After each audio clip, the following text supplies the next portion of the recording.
Nah, kita lanjutkan dengan materi selanjutnya itu tentang pohon. Trees. Apa sih pohon ini? Pohon ini adalah salah satu bentuk graf khusus yang tidak memiliki cycle. Jadi, Anda lihat sendiri pohon itu apakah kembali ke cabang sebelumnya? Enggak ya, dia enggak melengker kecuali memang dipelengkerno ya, mungkin buat bonsai. Nah, jadi pohon ini digunakan untuk apa? Ada beberapa tipe di sini. Di buku ini pohon digunakan untuk algoritma pencarian. Itu yang saya bilang tadi ya, algoritma pencarian dan pelabelan. Ada juga algoritma untuk mengkonstruksi tipe-tipe pohon, constructing tree. Ini ada nanti. Ada juga algoritma untuk menghitung counting tree. Nah, yang akan kita pelajari nanti itu BFS, DFS itu adalah searching tree, sama yang satu lagi itu constructing tree, buat pohon. Lalu center by center. Nah, sekarang kita akan lihat mathematical properties of trees. Sifat matematis dari sebuah pohon. Definisinya, ya Allah, di matematika ya, pohon aja didefinisikan. Pohon adalah graf terhubung, ingat terhubung ya syaratnya, graf terhubung yang tidak memuat cycle. Graf terhubung yang tidak memuat cycle itu adalah pohon. Contoh, ini adalah pohon dengan 1 titik. Ini pohon dengan 2 titik, 3 titik. Ini adalah pohon dengan 4 titik. Adakah bentuk pohon lain dengan 4 titik selain yang ini? Bagaimana? Coba 4 ya. Beneran nggak kalian bisa membuat bentuk pohon tapi yang berbeda dari ini?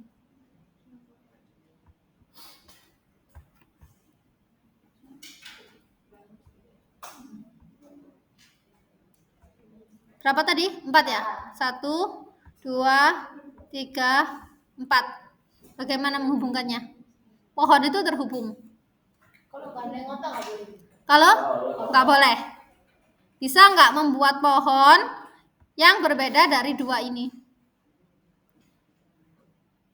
Satunya ini lurus, yang satunya ini cabang di tengah ya.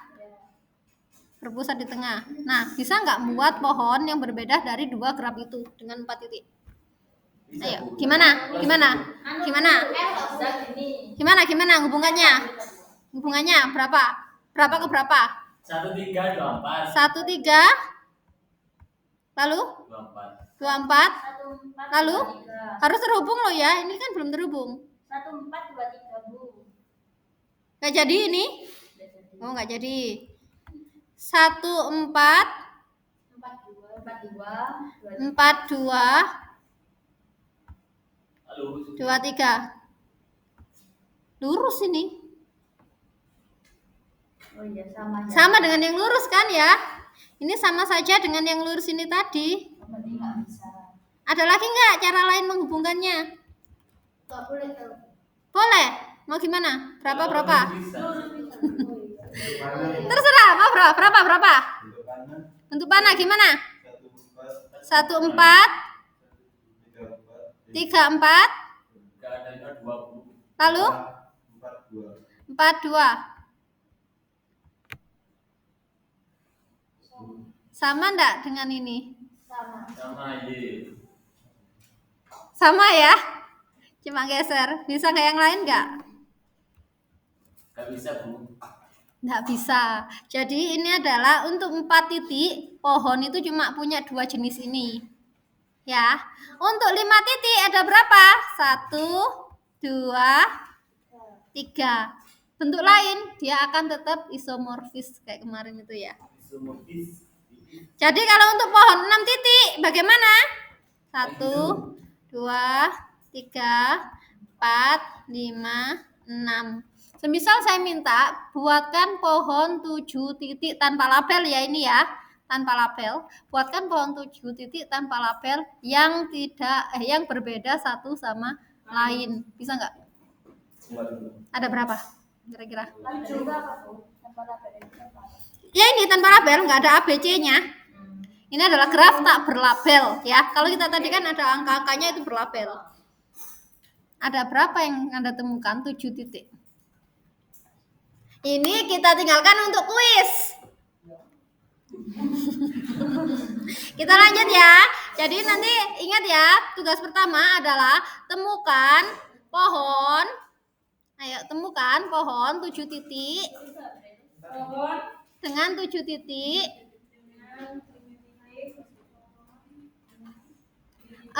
Temukan sebanyak mungkin pohon dengan 7 titik yang berbeda satu sama lain.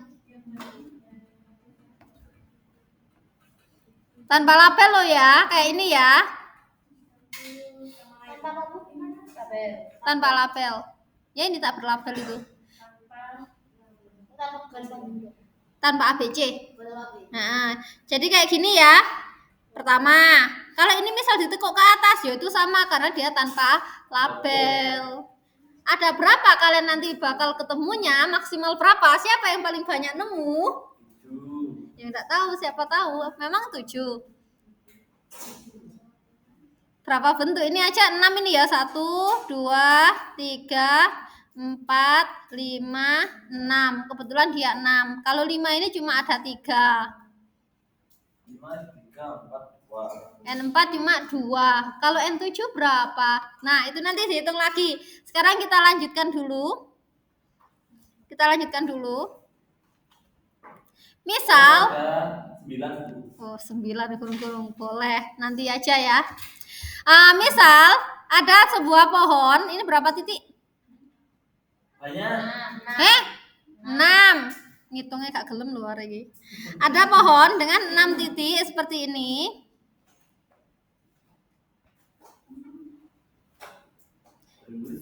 Terus ini berapa titik? Ada 1, 2, 3, 4, 5, 6, 7. Waduh, lah kok wis ana jawabane. Tak tambahin 8 dong. Ada 6, Bu. Ketemu 6. 8 ya berarti ya, 8 titik ya. 8 titik ya, 7 wis ana jawabane lho, gak menantang. 8 titik ya. Ya, Bu. Menanti. Sekarang coba diperhatikan. Ini kan 7 titik. Ada berapa sisinya? 1, 2, 3, 4, 6. 5, 6. Ini berapa sisi? 6. Jadi, setiap pohon dengan n titik pasti punya sisi sebanyak n-1. Kalau titiknya 7 berarti sisinya ada 6. Kalau titiknya ada 8, sisinya pasti ada 7. Itu salah satu sifat pohon. Kayak 3 tadi, Bu. Sisinya 2. Sing 3 sing mana? Ini ya, N3 ini ya. Iya. Sisinya 2 itu. Coba hitung. 1, 2. Ya kan? N4. Ini 3, N4. Nah, itu pasti berlaku. Kalau pohonnya sebanyak maunya 10 titik, berarti sisinya pasti 9.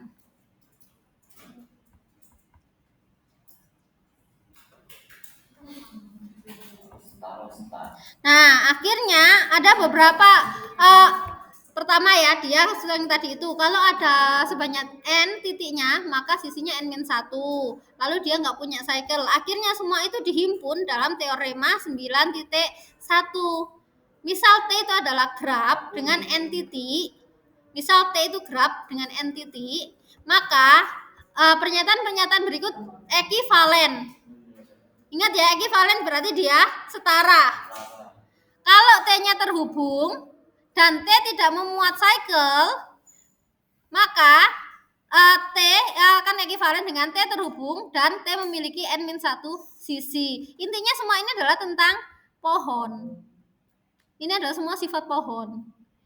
Kalau pohon itu pasti terhubung dan tidak memuat cycle.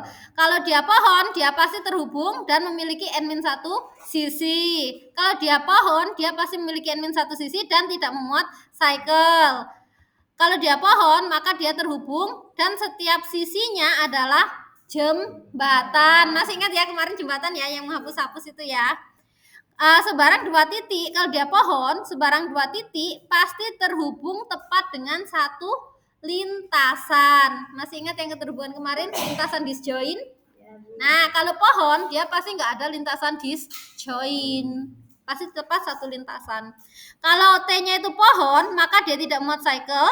Dan kalau kita nambahkan satu sisi saja dimanapun itu pasti akan membuat cycle. Paham nggak ini? Yang terakhir. Insya Allah, Bu. Coba ini contohnya. Yang C. Tambahkan satu sisi pada graf C, tapi nggak boleh bentuk cycle. Tapi nggak boleh membuat cycle. Tahu cycle ya? Yang muter itu. Gimana kira-kira? Ditambahin kotak. Sampai kotak di mana? Kalau ini saya tulis 1, ini 2, ini 3, ini titik 4, ibu nyenekan nama ya. 5, 6, 7. Titik berapa ke berapa? Tapi dia nggak boleh bentuk cycle loh ya.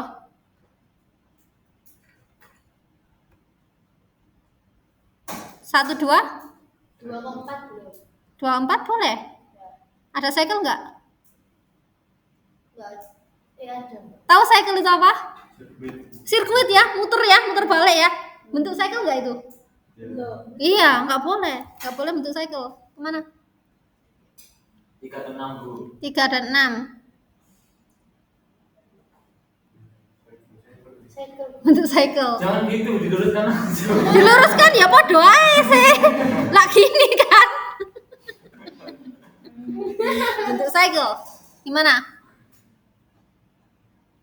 Ya, absennya berapa itu? Bisa. Iki bersihkan ini. Kita absennya harusnya tadi dah. Kok isu saiki absen? Ayo, ada enggak? 5, Nggak ada. 2,5. 25. Kok bisa? Tetap sirkuit ya, tetap cycle ya. Kembali kan? Berarti nggak bisa. Nambah kali nggak boleh. Nambah garis kemana? Nggak bisa. Nambah titik nggak boleh, nambah garis boleh. Tapi nggak boleh bentuk cycle. Nggak boleh. Nggak bisa. Karena memang pohon itu kalau kita tambah satu sisi lagi, dia pasti akan bentuk cycle. Oh, itu. Lalu ada yang namanya spanning tree. Tadi kan ada ya yang merentang-merentang tadi ya, subgraf merentang. Ini ada yang namanya pohon merentang. Pohon merentang itu adalah misal G adalah graf terhubung. Nanti catat sendiri ya. Misal G adalah graf terhubung. Sebuah pohon merentang dari G adalah subgraf. Pohon merentang dari G itu adalah subgraf dari G yang memuat semua titik dari G dan berbentuk pohon. Subgraf dari G yang memuat semua titik G dan berbentuk pohon. Maka dia dikatakan spanning tree atau pohon merentang. Ini semua sisinya disebut branch ya, nggak usah itu. Ini contohnya. Tak perbesar sedikit ya, cek kelihatan. Ini contoh grafnya ya. Ini graf G-nya, ini ibunya ya, ibunya. Maka yang mana disebut dengan pohon merentang? Ini contohnya, pohon kan? Memuat semua titik dan dia bentuk pohon. Ini juga pohon merentang. Yang ketiga ini juga contoh pohon merentang. Sekarang bagaimana cara membuat pohon merentang? Ada 2 metode. Kalau kita punya sebuah graf terhubung, bagaimana cara membuat pohon merentangnya? Ada 2 pohon, yaitu cutting down method, metode memotong, cutting down methods ya. Sama satu lagi building up methods, metode membangun. Kalau cutting down methods, ini nanti Anda buat catatan sendiri ya, tak jelaskan. Cutting down methods, ini misal grafnya yang ini, kita coba buat dulu grafnya berapa itu tadi. Grid graph, add vertex, 1, 2, 3, 1, 2. Kita connect. Get this use.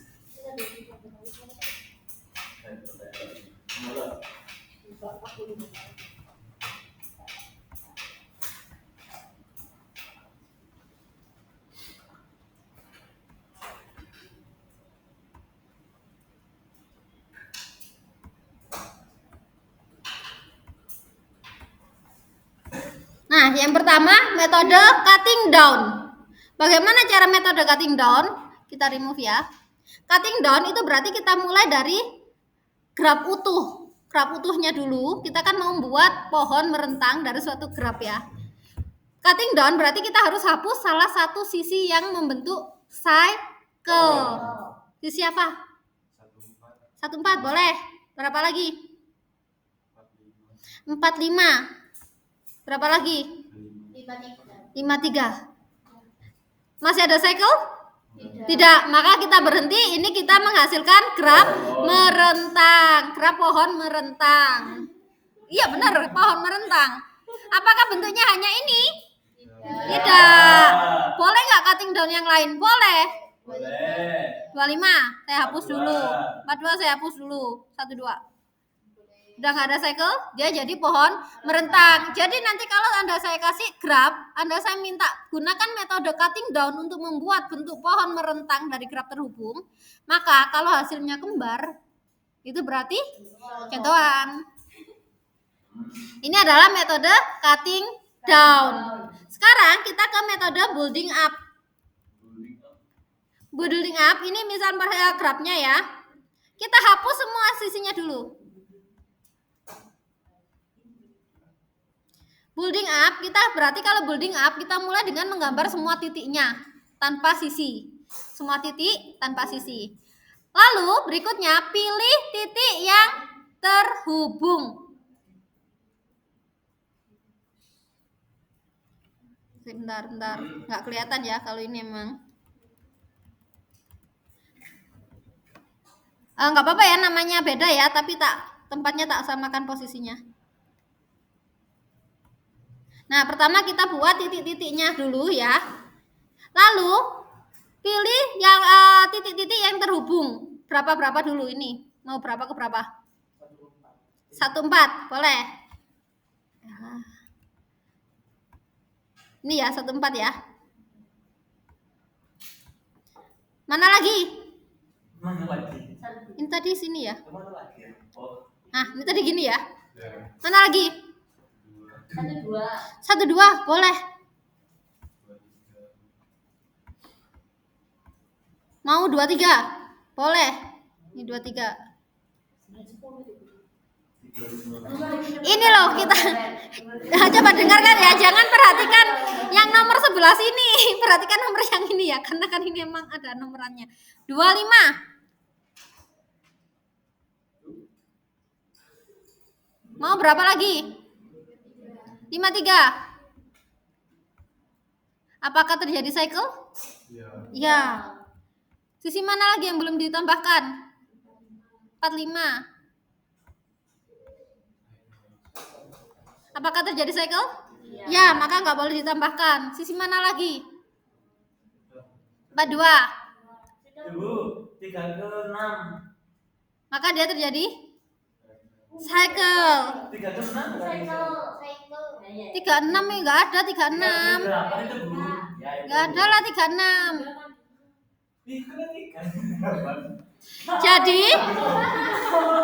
Jadi algoritmanya pertama buat titik-titiknya dulu, habis itu pilih satu sisi untuk menghubungkan. Pilih sisi yang terhubung tadi menghubungkan.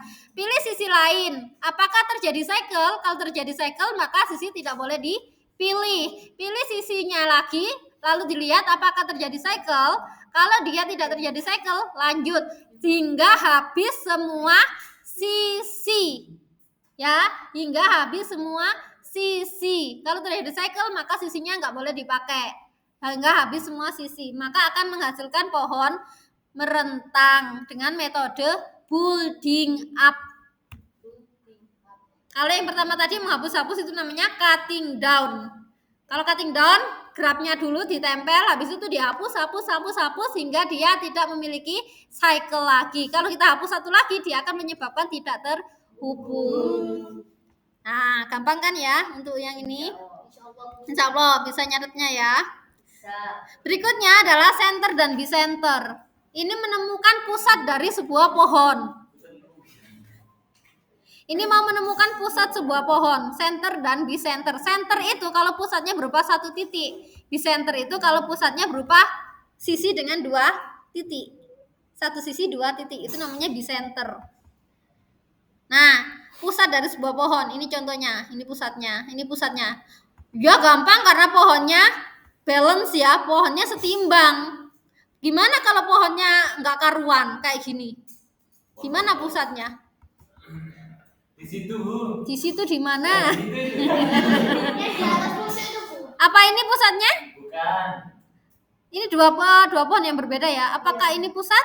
Ya. Kita buktikan. Kita akan cari pusatnya. Nah, ada dua metode lagi untuk mencari pusat ini. Metode 1, hapus semua titik dengan derajat 1. Hapus semua titik dengan derajat 1. Metode 1 ya, hapus semua titik dengan derajat 1. Maka sisinya pasti juga ikut terhapus. Kemudian ulangi hingga hanya menghasilkan satu titik terakhir atau dua titik terakhir. Nah, metode 1 berarti gini. Hapus semua titik berderajat 1. Derajat 1. Derajat 1. Derajat 1. Derajat 1. Ya, menyisakan yang hanya 3 ini kan? Yang derajat 1 kita hapus lagi. Derajat 1. Derajat 1. Berarti senternya mana? Yang tengah.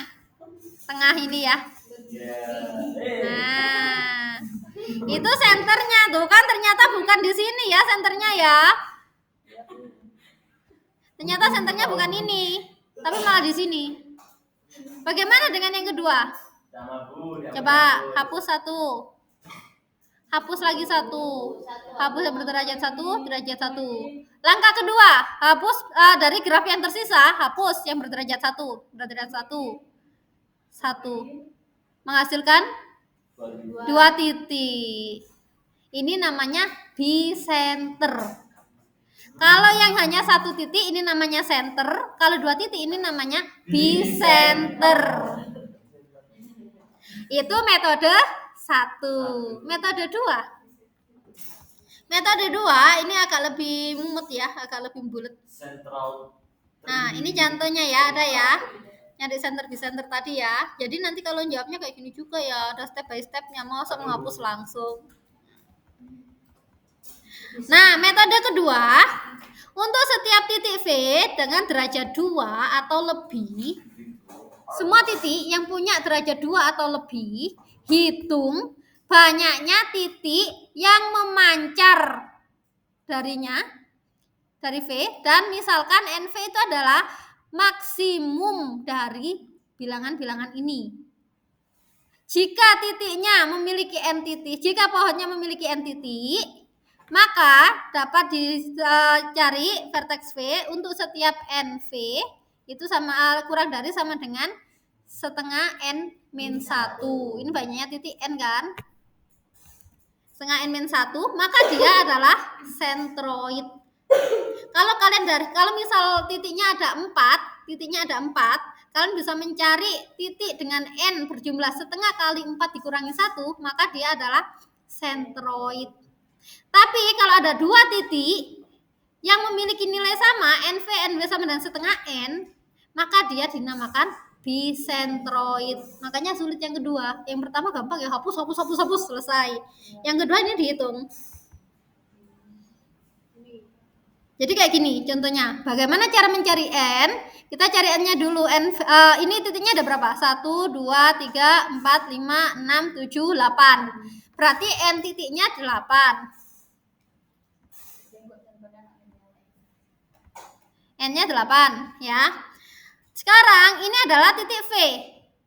Ini titik V, titik tengah ini ya. Kita mau cari NV. Kalau ini misal W, berarti kita cari NW. Dan ini digunakan untuk titik yang berderajat 2 atau lebih. Berarti yang ini nggak pakai ya. Ini yang dipakai. Misal ini Z. NZ. Nah, sekarang NV. Coba NV. Ke sini dia 1. Ini 1 titik. 1 titik. Cabang yang ini juga 1 titik. Cabang ini berapa titik? 2. Cabang ini berapa titik? 3. Maka NV-nya adalah maksimumnya, yaitu 3. Kalau begitu, NW berapa? 2. NW. Kita lihat berapa NW-nya. 2. Ini 1. Yang memancar ke sini berapa? Berapa titik? 1, 2, 3, 4, 5, 6. Berarti maksimalnya 6. Ya, kan ini 1 ya. Kalau NW 1, yang ini 6. Dari cabang-cabangnya NW yang dilihat itu. NW-nya 6. Sekarang kita cari NZ. NZ. Berapa NZ? Berarti cabangnya NZ ada berapa? 3 cabang ya. 3 cabang, yang ini 1. Yang ini berapa? 5. Berarti NZ-nya berapa? 5. NV, NW, NZ. N-nya tadi ada sebanyak 8. Kita harus cari titik yang memiliki sifat ini. Kurang dari setengah N-1 atau sama dengan setengah N. Atau 2 titik yang sama dengan setengah N. Yang mana? Kalau setengah N-1 ini berapa? Kalau N-nya 8. Setengah kali 8. Setengah kali 7. 3,5 ya. 3,5. Kalau yang ini setengah N berarti 4 ya.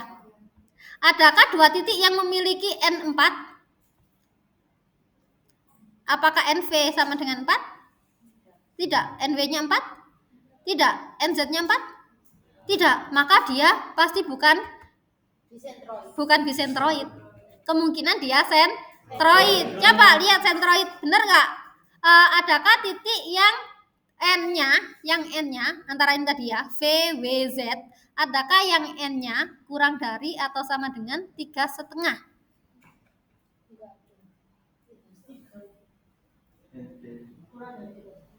Kurang dari 3. Ini ya. Maka ini adalah sentroid.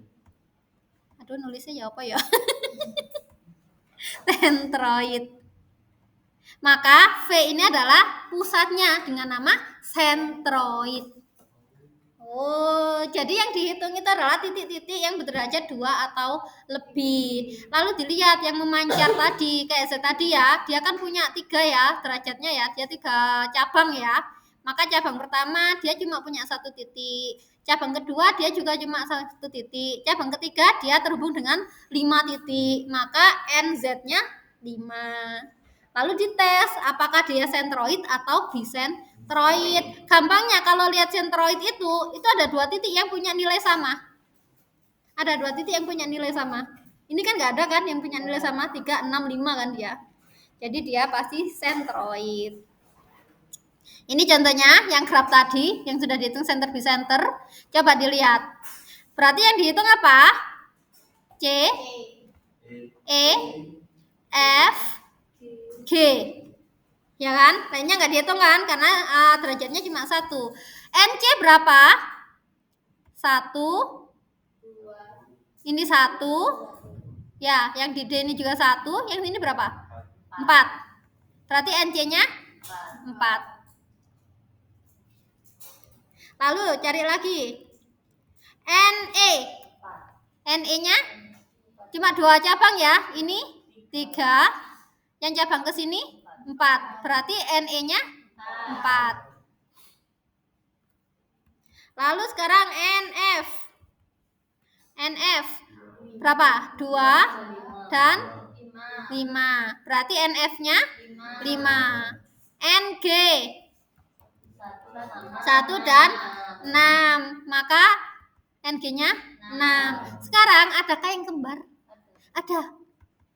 N4. Ini berapa? N apa namanya tadi? NC dan NE. Ini berapa titik? Nah, totalnya berapa titik itu? 8. Setengah dari 8? 4. Berarti dia bisentroid. Sama dengan setengah N kan? Nah, contoh lain. Gampang ya? Gampang, Bu. Tapi kamu lapar. Iya, Bu. Yang kita cari adalah B, NC, ND, NF. NB berapa?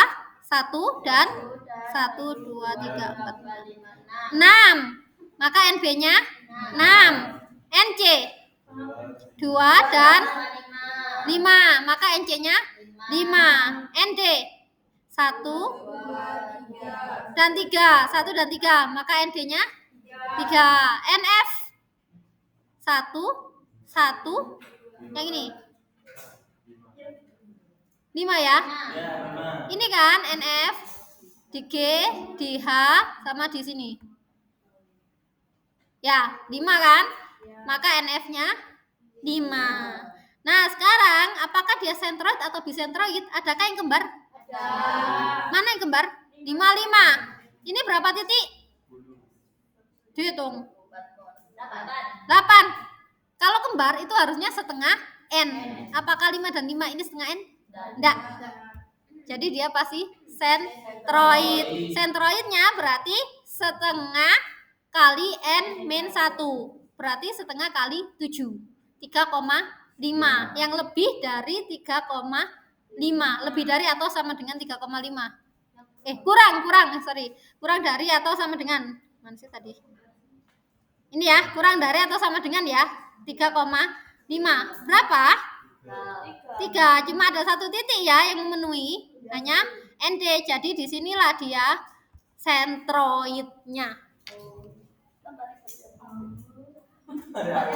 Jadi ribetnya itu pertama ngitung N-nya. Setelah ngitung N lebih ribet lagi menentukan dia sentroid apa bisentroid. Itu yang lebih ribet. Ya udah, saya akhiri.